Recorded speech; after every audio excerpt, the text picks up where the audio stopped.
दोस्तों, क्या आपको मेले में घूमना अच्छा लगता है? तो चलिए, मैं आपको जंगल के मेले में ले जाती हूँ। लाडो चिड़िया की बस्ती में बहुत बड़ा मेला आया है।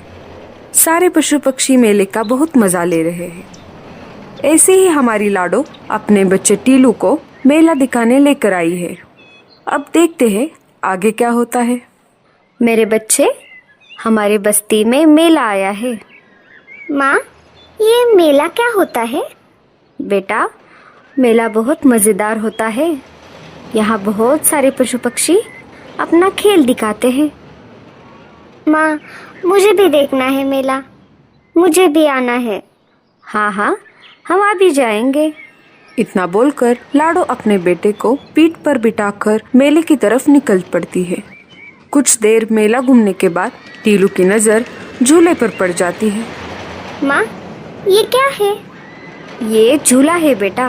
क्या तुम्हें इसमें बैठना है? हाँ हाँ, मुझे बैठना है माँ। झूले का मालिक एक चील था। आइए आइए, झूले में आसमान की सैर कीजिए। एक चक्कर के लिए सिर्फ एक बेरी। आइए आइए। चील भैया, मेरे बेटे को झूले में बिठाइए ना। हाँ हाँ, क्यों नहीं, लाओ एक बेरी। मेरे पास तो बेरी नहीं है, और बेरी का पेड़ तो ऊंचे बर्फीले पहाड़ों पर है। मैं उतना ऊपर तो नहीं उड़ सकती। चील भैया प्लीज बैठने दीजिए ना मेरे बेटे को। नहीं नहीं, अगर बेरी नहीं तो जाओ यहाँ से। चील की बात सुनकर टीलू रोने लगता है। माँ, मुझे झूले पे बैठना है माँ, प्लीज माँ। लाडो निराश हो जाती है। तभी वहां पर पारो चिड़िया अपने बच्चे को लेकर आ जाती है। ओ चिल भैया, मेरे बेटे को झूले पे बिठाओ। हाँ हाँ, क्यों नहीं, लाओ एक बेरी। ये लो। पारो के पास से एक बेरी लेकर चील पारो के बेटे को झूले में बिठा देता है। ये सब देखकर लाडो और भी ज्यादा मायूस हो जाती है। पारो चिड़िया के पास बहुत सारी बेरियां थी।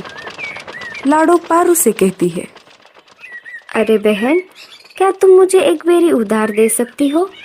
इसके बदले में मैं तुम्हें अनाज दूंगी। बड़ी आई मुझे अनाज देने वाली। चल जा यहाँ से।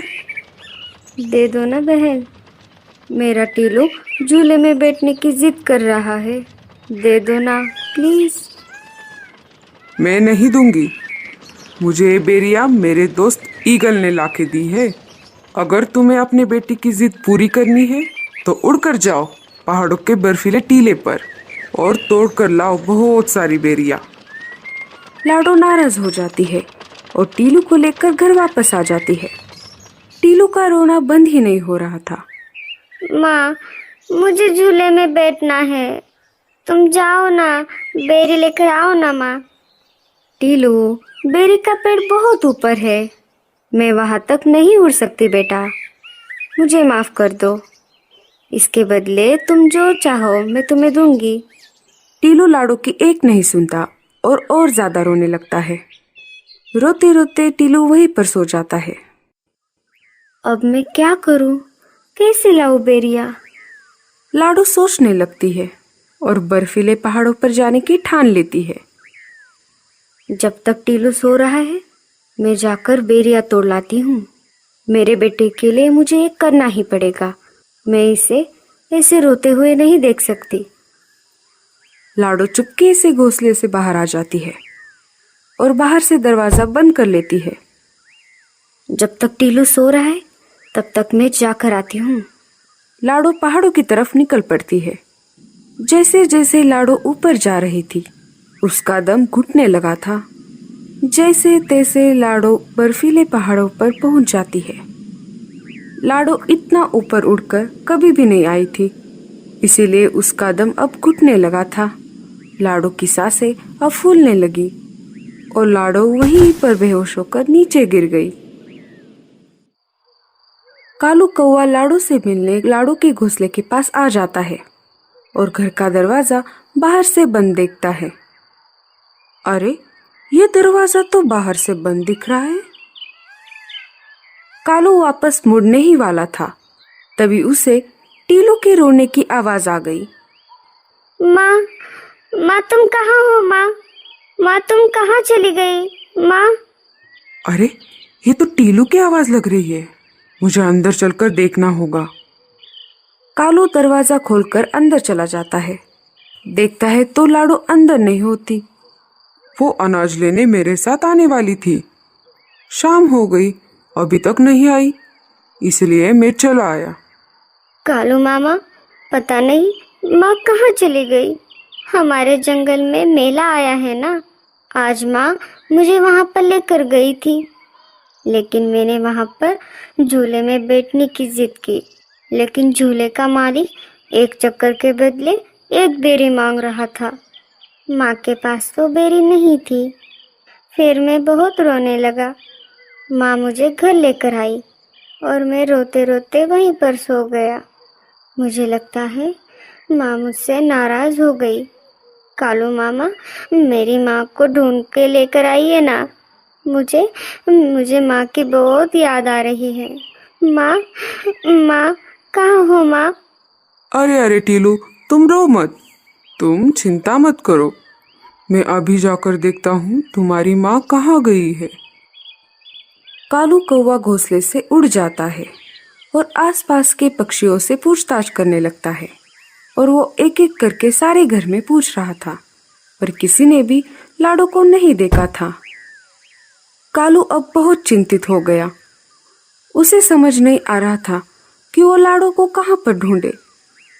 तभी उसे वहां पर गूंगा मौसी आते हुए दिखाई देती है। तभी कालू कौवा जल्दी से गूंगा मौसी के पास चला जाता है। अरे कालू, तुम इतनी जल्दी में कहाँ पर जा रहे हो? गूंगा मौसी, क्या आपने लाडो को कहीं पर देखा है? वो दोपहर से गायब है। हाँ, मैंने लाडो को बर्फीले पहाड़ों की तरफ जाते हुए देखा था। शायद लाडो बर्फीले पहाड़ों पर गई होगी। वो बहुत जिद्दी है। वो अपने बच्चे की जिद पूरी करने के लिए कुछ भी कर सकती है। शायद लाडो मुसीबत में होगी। मुझे जल्दी से वहां पर जाना होगा।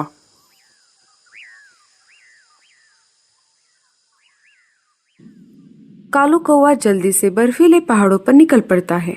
जैसे ही कालू कौवा बर्फीले पहाड़ पर पहुंच जाता है, वो लाडो को आवाज लगाता है, लेकिन लाडो उसे कहीं पर नहीं दिखाई देती। लाडो, लाडो, लाडो। अचानक कालू कौवे को लाडो जमीन पर पड़ी दिखाई देती है। कालू कौवा जल्दी से लाडो के पास चला जाता है। अरे लाडो, उठ जाओ। लाडो, अरे लाडो, अरे बाप रे, ये क्या हो गया? लाडो को इतनी ऊपर नहीं आना चाहिए था। शायद दम घुटने की वजह से ये बेहोश हो गई है। मुझे जल्द से जल्द एम्बुलेंस को बुलाना पड़ेगा और लाडो को उल्लू डॉक्टर के पास ले जाना पड़ेगा। कालू कौवा डॉक्टर चाचा के पास चला जाता है। डॉक्टर चाचा, आप जल्दी से एम्बुलेंस का इंतजाम कीजिए। लाडो बर्फीले पहाड़ों पर बेहोश पड़ी है। हाँ हाँ, तुम आगे चलो, मैं एम्बुलेंस लेकर तुम्हारे पीछे आ जाता हूँ। कालू आगे आगे उड़ रहा था और एम्बुलेंस पीछे पीछे आ रही थी। कालू लाडो के पास पहुंच जाता है। डॉक्टर चाचा लाडो की जांच करते हैं। कालू, लाडो चिड़िया तो सिर्फ बेहोश है, इसकी सांसें अभी भी चल रही है। जल्द से जल्द हमें इसे हॉस्पिटल में भर्ती करना होगा। एम्बुलेंस लाडो को लेकर अस्पताल की तरफ निकल पड़ती है। डॉक्टर चाचा लाडो को कुछ दवाई पिला देते हैं। थोड़ी देर बाद लाडो चिड़िया होश में आ जाती है। लाडो, तुम बहुत जिद्दी हो। आखिर तुम तुम्हारे बेटे के लिए कुछ भी कर सकती हो। अरे कालू, माँ तो आखिर माँ होती है। कालू लाडो को लेकर घर वापस आ जाता है। ये सब उस चील की वजह से हुआ है। मैं देखता हूँ वो टीलू को झूले में कैसे नहीं बिठाएगा। टीलू, चलो मेरे साथ। कालू टीलू को लेकर मेले की तरफ निकल पड़ता है।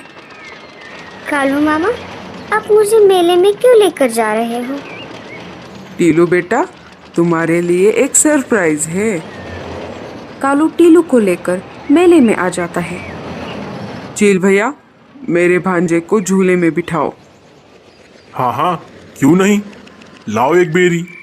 चील कालू से बेरी लेता है और टीलू को झूले में बिठाता है।